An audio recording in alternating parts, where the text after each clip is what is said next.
तो फिल्म की शुरुआत न्यूयॉर्क से होती है, जहाँ जंग का समा है। ईवा खिड़की से ये सब देख रही थी और तभी एक जोरदार धमाके ने सब खत्म कर दिया उसकी आंखों के सामने। तभी कोई उसका हाथ पकड़ते हुए खींचकर उसे नीचे बेसमेंट की तरफ ले गया। हर तरफ अफरा तफरी मची थी, सब जान बचाने को भाग रहे थे।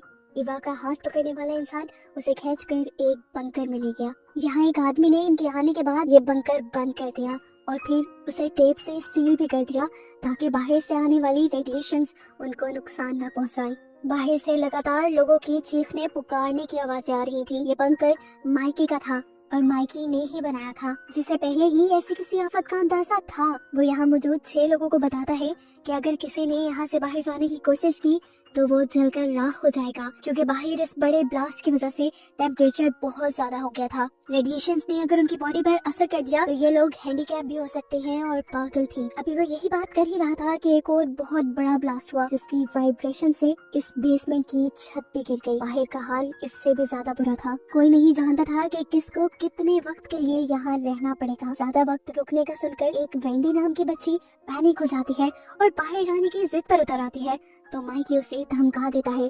सब पूछते हैं कि हम यहाँ करेंगे क्या। तो माइकी कहता है, अगर तुम सबको जिंदा रहना है तो बस तुम्हें मेरी बात माननी है। मैं पहले भी नागासाकी की जंग में ऐसी सिचुएशन में रह चुका हूँ। ईवी और सभी लोग बाहर की दुनिया से कांटेक्ट करने की कोशिश तो करते हैं, लेकिन इनके मोबाइल्स में ना तो सिग्नल आ रहे थे और अगर कभी भूल गए सिग्नल आ भी जाता था तो बाहर शायद कोई बचा ही नहीं था जो इनकी किसी भी मैसेज या कॉल का रिप्लाई करता। यहाँ पर एक ब्लैक अमेरिकन भी था जिसके पास एक रेडियो फोन था और वो लगातार बाहर से किसी से कांटेक्ट करने की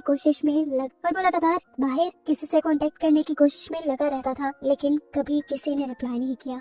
इन्हें काफी दिन यहाँ पर गुजर गए। सब यहाँ रहते रहते बोर हो गए। जोश और बॉबी तो बहुत ज्यादा। इन दोनों ने फैसला किया कि वो यहाँ का दरवाजा तोड़कर बाहर चले जाएंगे, लेकिन माइकी ने इन्हें मारने की धमकी देकर इन्हें रोक दिया, इसलिए वो दरवाजा नहीं तोड़ते। जोश यहाँ का आम खाना खा खा कर थक गया था, इसलिए उस समय आज उसने खाना भी फेंक दिया, जिससे माइकी को बहुत ज्यादा गुस्सा आया। कोई नहीं जानता था कि यहाँ कितने दिन रुकना पड़ जाए।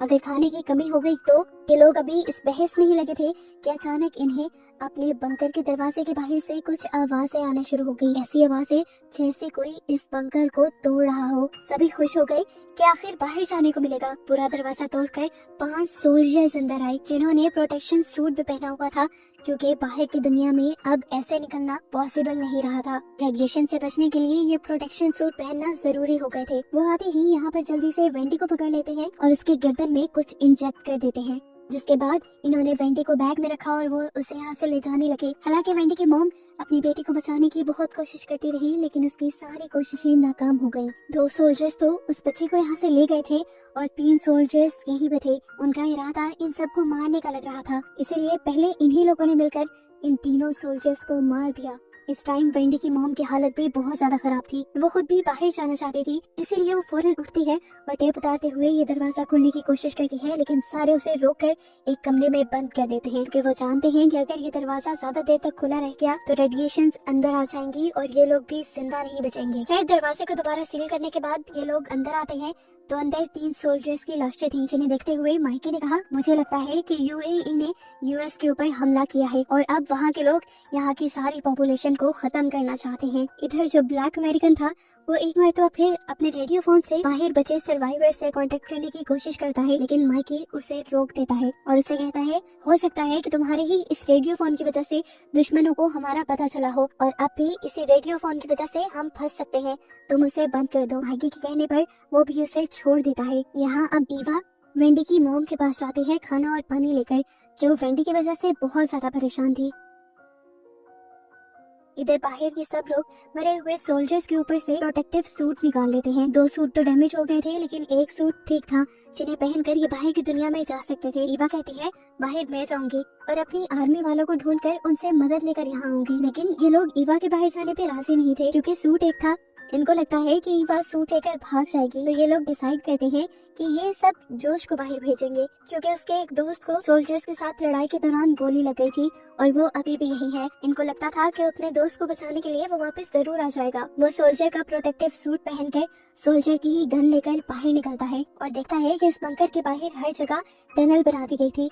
वो इस टनल से होता हुआ एक ऐसी जगह पर पहुंचता है जहां उसी के जैसे सूट पहने हुए काफी सारे लोग काम कर रहे थे। ये किसी किस्म की लैब लग रही थी जहां पर ये लोग रिसर्च कर रहे होंगे। जॉश ऑब्जर्व करने लग गया कि आखिर यहाँ पे ये कर क्या रहे होंगे। उसने देखा कि लैब में बच्चों के बाल रखे गए थे और काफी सारे कैप्सूल्स के अंदर बच्चों को कैद करके रखा गया था। ये सभी बच्चे बेहोश थे और इन्हीं बच्चों में वेंडी भी मौजूद थी। वेंडी को देखकर वो थोड़ा सा इमोशनल हो जाता है और उसे बाहर निकालने की कोशिश करता है और उसकी इस हरकत से यहाँ पर मौजूद बाकी लोग पहचान लेते हैं कि जोश उनकी टीम का मेंबर नहीं है। इससे पहले कि ये लोग उसे पकड़कर मार देते, जोश भागता हुआ अपने बंकर की तरफ आता है। लोग उसका पीछा भी करते हैं, लेकिन जल्दी से जोश बंकर के अंदर आकर ये लोग अपना बंकर बंद कर देते हैं। जोश की हालत काफी बुरी हो रही थी, वो बहुत ज्यादा इमोशनल था, रो रहा था। वो सबको बताता है कि बाहर कुछ नहीं बचा। रेडिएशन से बचने के लिए टनल में लोग रह रहे हैं और बाहर बच्चों के ऊपर एक्सपेरिमेंट भी किए जा रहे हैं। वो अब रोता हुआ वेंडी की मोम को देखता है और उनसे सॉरी कहता है,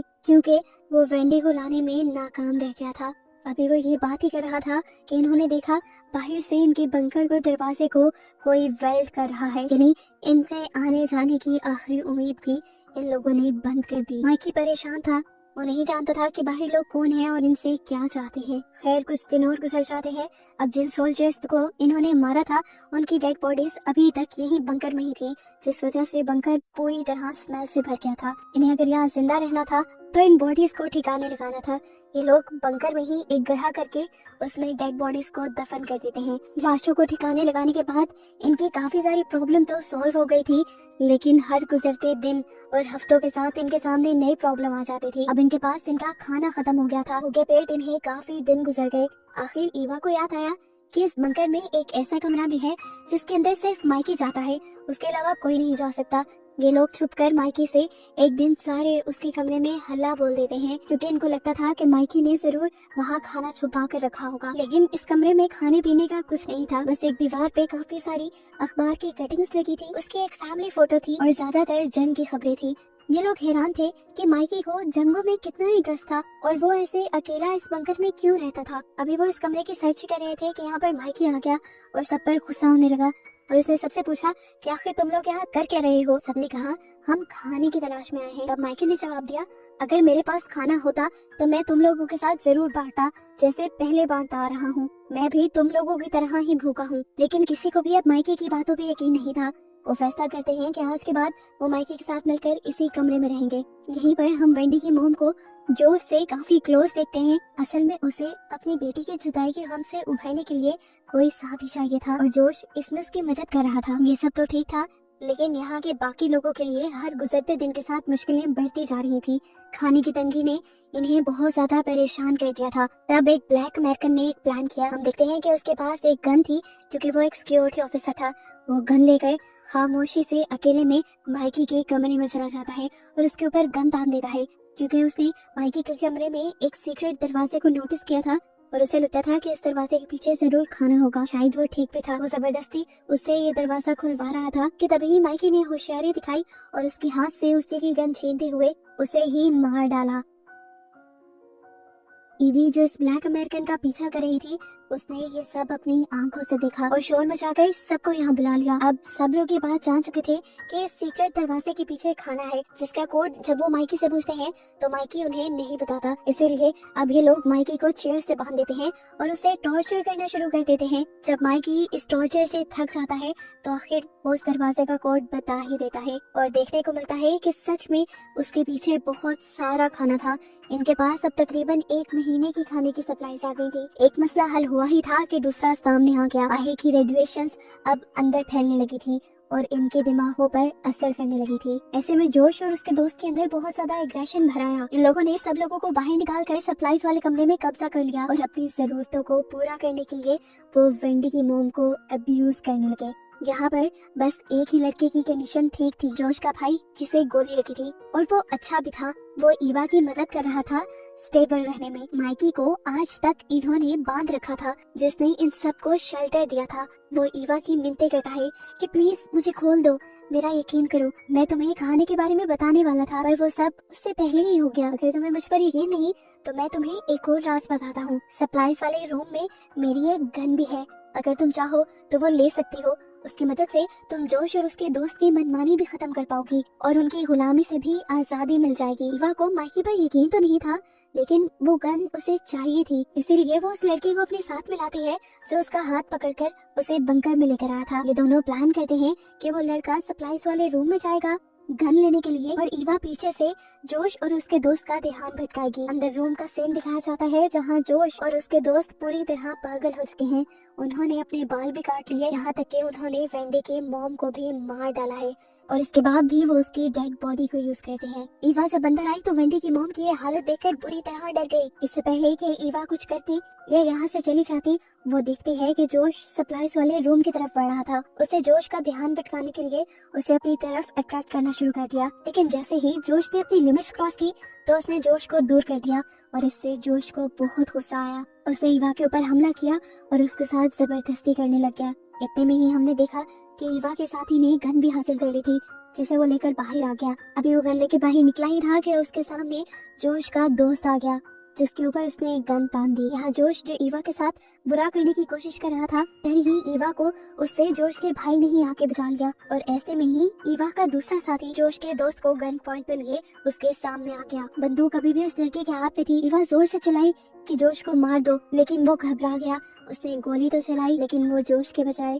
जोश के अच्छे भाई को लग गई और वो वहीं मर गया। घबराहट में अब उसके हाथ से गन भी गिर गई थी। जोश का साथी अब जल्दी से इस लड़के के ऊपर हमला कर देता है और इससे पहले कि अब वो कुछ भी करता, ईवा गन उठा लेती है और सामने वाले आदमी के ऊपर हमला करके उसे मार देती है। यहाँ जोश अपने भाई की मौत के गम में पागल हो चुका था, इसीलिए वो गुस्से में खड़ा होता है और ईवा के उस साथी को ही मार देता है जिसने गलती से उसके भाई को मारा था। वो ईवा को भी मारना चाहता था, लेकिन ईवा वक्त रहते ही भागकर माइकी के पास आ गई और उसने माइकी को खोल दिया अपनी मदद के लिए। माइकी ने आजाद होते ही दूर से आते हुए जोश के ऊपर गोली चला दी और मरने से पहले जोश ने भी यहाँ पर आग लगा दी ताकि उसके साथ साथ ईवा और माइकी भी मर जाएं। अब बंकर में चारों तरफ आग फैल रही थी, बचने का कोई रास्ता नहीं था।